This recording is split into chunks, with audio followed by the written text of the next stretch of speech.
ప్రధానంగా ఉన్నటువంటి రాజకీయాలు ఏ విధంగా ఉన్నాయో మనకు తెలుసు. ఇప్పుడు ఉన్నటువంటి వారణాసి పోరులో చాలా భయంకరమైనటువంటి పరిస్థితి ఉంది. వారణాసిలో అనేక మంది నామినేషన్ దాఖలు చేసినప్పటికీ కూడా అందరినీ కూడా రిజెక్ట్ చేయడం జరిగింది.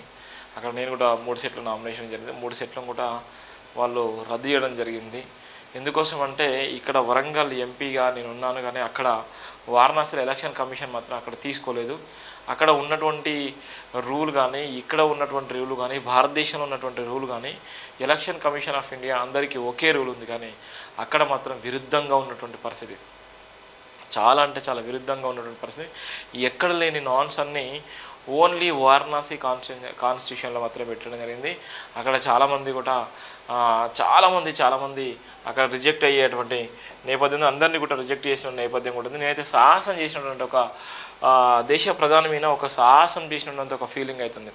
దేశ ప్రధాని మీద ఎవ్వరు చేయని సాహసం అయితే నేనైతే ఒక చేయడం జరిగింది. ఎందుకోసం అంటే రాజ్యాంగం ప్రమాదంలో ఉంది. రాజ్యాంగానికి ఇప్పటికే చాలా రకాలుగా మాజీ మంత్రులు కానీ, మాజీ ఎంపీలు కానీ అనేక రకాల సందర్భాల్లో కూడా రాజ్యాంగాన్ని మారుస్తాము, రాజ్యాంగం అనేకమైనటువంటి అంశాలను దాంట్లో చేరుస్తాము, కొత్త రాజ్యాంగం మారుస్తాము అనేటువంటి ఎన్నో సందేహాలు, సమాధానాలు మనకు అందరికీ తెలిసిన విషయం. అందులో భాగంగానే దేశ ప్రధాని మీద పోటీ చేయాలన్నటువంటి లక్ష్యంతోనే పోటీ చేయడం జరిగింది.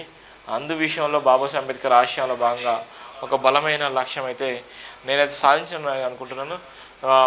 ప్రధాన వార్తలకు వెళ్ళే ముందు మోడీ హిందూ ముస్లిం రాజకీయం, కొత్త రాజకీయానికి తెరలేపాడు. మోడీ ఏం నినాదం ఎత్తుకున్నాడు? హిందూ ముస్లిం రాజకీయం నినాదం ఎత్తుకున్నాడు. ఎందుకోసం అంటే వారణాసిలో కూడా చాలా చోట్ల ముస్లిమ్స్ ఉన్నారు, చాలా చోట్ల క్రిస్టియన్స్ ఉన్నారు, అక్కడ ఉన్నటువంటి హిందువులు ఉన్నారు, అక్కడ ఉన్నటువంటి వివిధ రకాల కులాలకు సంబంధించినటువంటి వ్యక్తులు కూడా ఉన్నారు.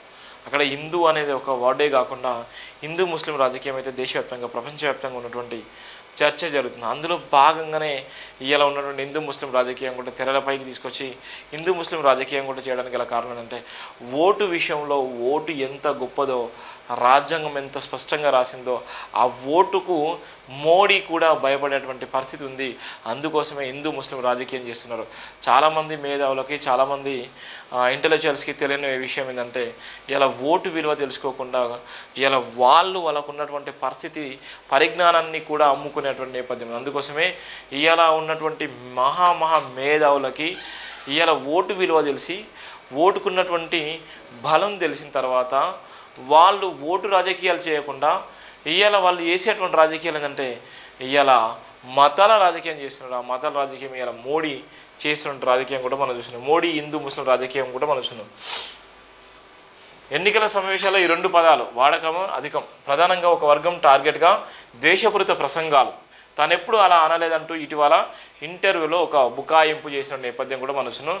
తన హిందూ ముస్లిం అంటూ అలాంటి పదాలను తన ఎన్నికల ప్రచారంలో ఎన్నడూ ఉపయోగించలేదని, అలాంటి రాజకీయాలు తను చేయరని, ఒకవేళ అలా చేస్తే ప్రజా జీవితంలో కొనసాగే అర్హతను కోల్పోతానని ప్రధాని మోడీ ఇటీవల ఒక జాతీయ వార్తా ఛానల్కి ఇచ్చిన ఇంటర్వ్యూలో వెల్లడించారు.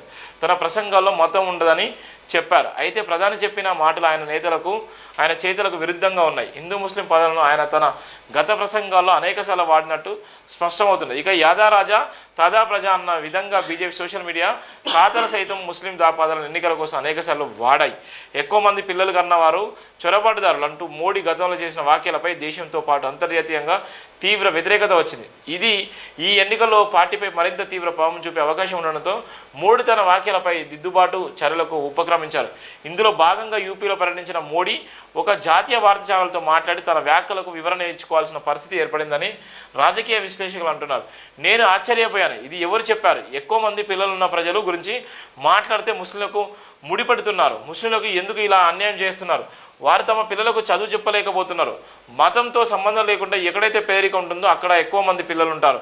నేను హిందువులని కానీ ముస్లింలని కానీ ప్రస్తావించలేదు. మీరు చూసుకోగలిగినంత మంది పిల్లలను మాత్రమే కలిగి ఉండాలని నేను చెప్పాను అని మోడీ తన ఇంటర్వ్యూలో చెప్పారు. అయితే ఆయన గత ప్రసంగాలు చూస్తే మాత్రం హిందూ ముస్లిం పదాలను పలుసార్లు లేవనెత్తినట్టు స్పష్టమవుతుంది.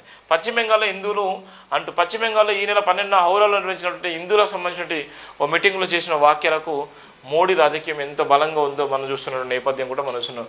మోడీ ఎప్పుడు ఏ విధంగా ఉన్నాడంటే మోడీ కూడా దేశవ్యాప్తంగా ఇలా భయపడేటువంటి పరిస్థితి. మోడీ దేశవ్యాప్తంగా భయపడి ఈరోజు హిందూ ముస్లిం రాజకీయం చేస్తున్నాడు. కానీ ఇక్కడ ఉన్నటువంటి అత్యధిక జనాభా ఉన్నటువంటి ఎస్సీ ఎస్టీ బీసీ ఓబీసీలు కానీ రాజకీయం చేయలేకపోతున్నారు. ఎందుకు రాజకీయం చేయలేకపోతున్నారు అంటే ఇవాళ వాళ్ళకి రాజకీయం ఏందో అర్థం కాని పరిస్థితి. వీడిచ్చే డబ్బులకు అమ్ముడు పోయేటువంటి పరిస్థితులను కాబట్టి వాడు మాత్రం మన డబ్బులన్నీ దండుకొని ఇలా లక్షల కోట్ల రూపాయలు సంపాదిస్తే మనలు వందల రూపాయలు సంపాదించుకొని వందల రూపాయలతోనే సర్దుబాటు అయ్యి వేల రూపాయలతో ఆనందం వెళ్ళబుచ్చుకునేటువంటి నేపథ్యం ఉంది. అందుకోసమే ప్రజాస్వామ్యం ఏ విధంగా ఉందో చూడండి. మోడీ భయపడుతున్నాడు కాబట్టి ఇలా మోడీ హిందూ ముస్లిం రాజకీయం కూడా చేస్తున్న నేపథ్యం కూడా మనం ఉన్నాం.